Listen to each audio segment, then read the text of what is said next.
हमारे साथ अशोक कुमार पांडे हैं, जो लेखक हैं, इतिहासकार हैं और इन दिनों एक प्रोजेक्ट पर काम कर रहे हैं जिसे हम क्रेडिबल हिस्ट्री के नाम से जानते हैं।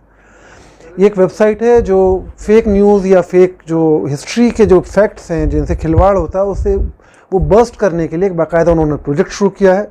आइए उनसे जानते हैं कि इस प्रोजेक्ट में उनके ख़ास क्या है और क्या वो इस पर काम कर रहे हैं। नाम से ही क्लियर है, द क्रेडिबल हिस्ट्री। जिस समय आप देख रहे हैं इतिहास के नाम पे सबसे ज़्यादा तमाशा हो रहा है। मतलब 100 साल, 200 साल, 500 साल की बात छोड़ दीजिए, 50 साल, 30 साल पहले का इतिहास जिसके जो गवाह हैं वो आज भी ज़िंदा हैं, उसके साथ तमाशा हो रहा है। कभी नेहरू के बारे में कुछ, कभी गांधी के बारे में कुछ, कभी मौलाना के बारे में कुछ। तो ये जो हिस्ट्री से क्रेडिबिलिटी ख़त्म कर दी गई है, बिना सोर्स के किस्से कहानियाँ बनाई जा रही हैं, उसके जवाब में कह लीजिए या उसके बरक्स कह लीजिए, मैं बरक्स कहना ज़्यादा पसंद करूंगा, हमने thecredibalhistory.com करके शुरू किया है, जहां पर हमारी कोशिश है कि इतिहास के जो तथ्य हैं वो हम सोर्सेज के साथ दें, बाकायदा क्रेडिबल सोर्सेज के साथ दें, और बस ये उसी कोशिश का हिस्सा है। आइडिया कहाँ से ये? हाँ, मैं कश्मीर पे काम करता हूँ, आप जानते ही हैं कश्मीर पे मेरी 2 किताबें हैं। और जब मैं कश्मीर पे लगातार काम करता जा रहा था तो अगल बगल जो व्हाट्सएप से और बाकी जगहों से कश्मीर के बारे में मैंने पढ़ा था या किस्से जो सुने थे, जो दोस्तों की गोष्ठियाँ होती हैं या यहाँ वहाँ कहानियाँ सुनाई जाती हैं, जब मैंने ओरिजिनल इतिहास पढ़ा ढूंढ ढूंढ के तो पता चला कि उसमें से ज़्यादातर चीज़ें झूठ थीं, फेक थीं। उसके बाद ख़ास तौर पे 2014 के बाद का जो किस्सा आप देख रहे हैं कि लगातार एक व्हाट्सएप यूनिवर्सिटी डेवलप हुई है जहाँ पे रोज़ अलग अलग लोगों के बारे में घटिया कहानियाँ आती हैं। तो ये सुनते हुए लगता था कि इनका मुकाबला तो किया जाना चाहिए, और पर्सनल लेवल पे आप बहुत मुकाबला नहीं कर सकते। आप कितने लोगों को व्हाट्सएप भेज लेंगे, आप कितनी जगह पे लिख लेंगे। तो मुझे लगा कि एक ऐसा मंच होना चाहिए जहाँ सारी चीज़ें एक साथ दी जाएँ। पहले मैंने यूट्यूब चैनल शुरू किया, अभी भी चल रहा है, उस पर मैं बातचीत करता हूँ। फिर मुझे लगा कि सिर्फ वीडियो नहीं, लिखित साक्ष्य होंगे तो ज़्यादा बेहतर होगा वीडियो के साथ साथ। तो बस इसी कश्मकश में ये आइडिया दिमाग में आया। अच्छा, अपने एक्सपीरियंस से बताइए, ये जो ये व्हाट्सएप यूनिवर्सिटी की जो आपने बात की, जो ये मैसेजेस आते हैं, ये मतलब कुछ इंटेंशनली क्रिएटेड कुछ एजेंडा है या कुछ लोग अनजाने में सब ये सब कर रहे हैं कुछ? नहीं, बेसिकली तो एजेंडा है। जो लोग अनजाने में भी इसको यहाँ से वहाँ भेजते हैं वो भी उसी एजेंडा का शिकार है। देखिए, होता क्या है कि एक होता है फैक्ट और एक होता है वो फैक्ट जो आप चाहते हैं कि काश ऐसा हुआ होता। जैसे मान लीजिए कि ये फैक्ट है कि नेहरू 9 साल जेल में रहे, लेकिन दूसरी तरफ आप नेहरू से नफरत करते हैं अलग अलग वजहों से। तो आप ये साबित करने की कोशिश करते हैं कि यार ये जो बात है वो गलत है, उन्होंने कोई लड़ाई नहीं लड़ी थी।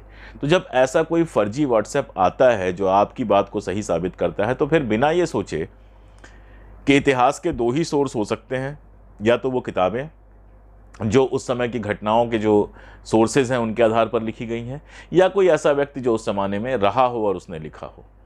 आप इन दोनों की चिंता छोड़ देते हैं, बस व्हाट्सएप पे लिखा हुआ है, किसी अनजान आदमी ने भेजा है और वो आपके एजेंडा को, आपके प्रोपेगेंडा को सूट करता है, इसलिए आप फिर उसको फॉरवर्ड करना शुरू कर देते हैं। तो एजेंडा तो बहुत क्लियर है, किनका है ये भी बहुत क्लियर है, और उसका उद्देश्य क्या है ये भी बहुत क्लियर है। इससे बचने के लिए अपने प्लेटफॉर्म के अलावा एक आम आदमी या बहुत लेमैन है जो वेबसाइट पे नहीं जा रहा है, या जिसे जो है मतलब व्हाट्सएप के जो इनपुट के अलावा उसके पास कोई इनपुट या रीडिंग का कोई तरीका ही नहीं है, उसके लिए क्या, वो कैसे बचे, कैसे पहचाने कि ये कम से कम इतना कर सकता है कि जब आपके पास कोई मैसेज आए, मान लीजिए कहीं से मैसेज आया कि XYZ घटना हुई थी, तो उससे पलट के पूछ ले, भैया आपको कैसे पता कि ये घटना हुई थी?